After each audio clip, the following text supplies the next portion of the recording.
తెలంగాణ రాష్ట్ర ప్రభుత్వం shops and establishment చట్టం ప్రకారం 8 గంటల పని దినాన్ని 12 గంటలకు పెంచుతూ జీఓఆర్టీ నెంబర్ 282ను విడుదల చేసింది. ఎన్టీపీసీ రామగుండం ఏరియా కమిటీ ఆధ్వర్యంలో ఈరోజు ఎన్టీపీసీ మేడిపల్లి సెంటర్లో జీవో కాపీలను దగ్ధం చేసి నిరసన తెలియజేయడం జరిగింది. ఈ సందర్భంగా సిఐటియు పెద్దపల్లి జిల్లా ఉపాధ్యక్షులు ఎన్ భిక్షపతి ప్రసంగించారు. వారు మాట్లాడుతూ ఒక దిక్కు కార్మికుల హక్కులను హరిస్తూ 8 గంటల పని దినాన్ని 10 గంటలకు అవకాశం కల్పించే కార్మిక వ్యతిరేక 4 లేబర్ కోడ్లకు వ్యతిరేకంగా దేశవ్యాప్తంగా ఆందోళనలు ప్రచారాలు జరుగుతూ జూలై 9న దేశవ్యాప్త సమ్మెకు సన్నద్ధమవుతున్న ఈ సందర్భంలో తెలంగాణ రాష్ట్ర ప్రభుత్వం ఈ జీవోను తీసుకురావడం దుర్మార్గం. రాష్ట్రంలోని కాంగ్రెస్ కార్మిక వ్యతిరేక విధానాలు అవలంబిస్తున్న కేంద్రంలోని నరేంద్ర మోడీ ప్రభుత్వం తెచ్చిన 4 లేబర్ కోడ్లకు వ్యతిరేకమని చెప్తూనే మరోవైపు ఇలాంటి జీవో తేవడం దారుణం.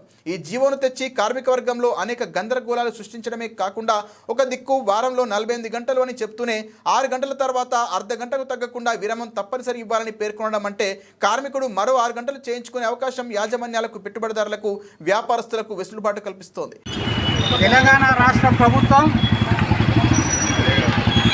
జీఓఆర్టీ నెంబర్ 282ను విడుదల చేసింది. ఇది మేడే స్ఫూర్తితో కార్మిక వర్గం 100 ఏళ్ల క్రితము త్యాగం చేసి సాధించుకుంటా 8 గంటల పని దినాన్ని నాశనం చేస్తూ 12 గంటల పని దినంగా మారుస్తూ జీఓఆర్టీ నెంబరు 282ను తీసుకురావడం జరిగింది. ఇది చాలా దుర్మార్గమైన చర్య.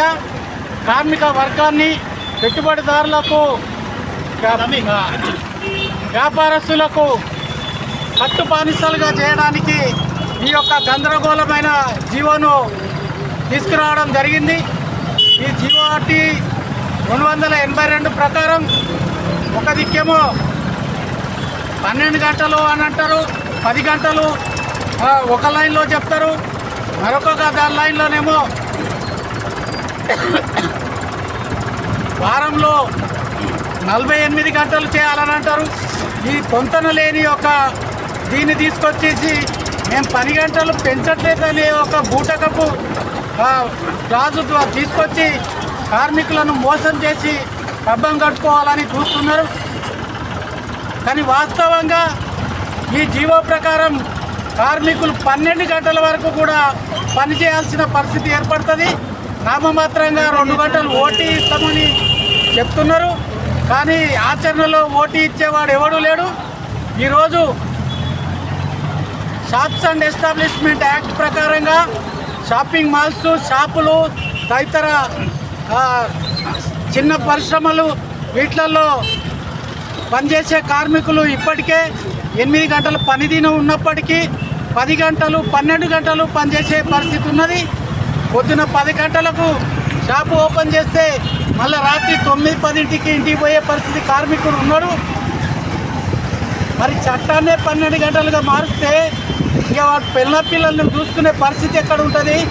ఇది పెట్టుబడిదారులకు, వ్యాపారస్తులకు, కార్మికులను బలి చేయడానికి చేసే ఈ దుర్మార్గపు చర్య. అందుకనే సిఐటియుగా ఈ జీఓఆర్టీ నెంబర్ 282ను వెంటనే రద్దు చేసుకోవాలని డిమాండ్ చేస్తున్నాం. రేవంత్ రెడ్డి ప్రభుత్వం ఇది ప్రజాపాలన అని చెప్తున్నారు, కానీ పెట్టుబడిదారుల పాలనగా ఉన్నది. కాబట్టి ఇటువంటి కార్మిక వ్యతిరేక విధానాలను ఉపసంహరించుకొని జీవోలు పెండింగ్లో పెట్టిన జీవోలను ఇప్పటి వరకు విడుదల చేయని దౌర్భాగ్య పరిస్థితి ఉన్నది. సిఐటియుగా 26,000 నెలకు డిమాండ్ చేస్తూ ఉన్నది. కాబట్టి 26,000గా కనీస వేతనాన్ని సవరించి జీవోలు విడుదల చేయాలి. ఈ దగాకోరు 10 గంటలు పెంచే జీవోను వెంటనే రద్దు చేసుకోవాలని CITU NTPC Ramagundam area committee demand చేస్తా ఉన్నాయి. రేవంత్ గవర్నమెంట్ కార్మిక ప్రజా వ్యతిరేక విధానాలు, రేవంత్ గవర్నమెంట్ చేసిన 12 గంటల పని దినాన్ని, రేవంత్ గవర్నమెంట్ చేసిన 12 గంటల పని జీవోను సిఐటియు